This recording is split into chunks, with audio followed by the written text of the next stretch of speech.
మనుషులు ఏం చేస్తున్నప్పుడు అంటే నిద్రిస్తున్నప్పుడు, చీకటి రాత్రి వేళ నిద్రపోతాం, నిద్రిస్తున్నప్పుడు శత్రువు వస్తాడు, దుష్టుడు వస్తాడు, గోధుమల మధ్య గురుగులు విత్తిపోతాడు. విత్తిపోయినప్పుడు ఆ గోధుమలను గురుగులు ఏం చేస్తాయి అంటే రెండు సమానమే అన్నట్టు భ్రమపరుస్తూ ఉంటాయి.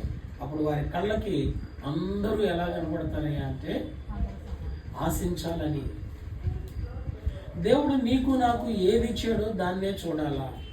నీది నాది కాని దాన్ని మనం చూసి ఆశిస్తే మన దేహం ఏమయ్యే ప్రమాదం ఉందయ్యా అంటే చీకటిమయ్యా. చీకటి వాని కన్ను చెడినది కనుక వాని దేహం అంతా ఏమవుతుందండి? చీకటి అవుతుంది. ఇట్టి చీకటిలో ఉన్న వానికి వెలిగివ్వటానికి యేసు ప్రభువు వారు ఈ లోకంలో జన్మించాడు. ప్రియమైన సోదరి సోదరుడా,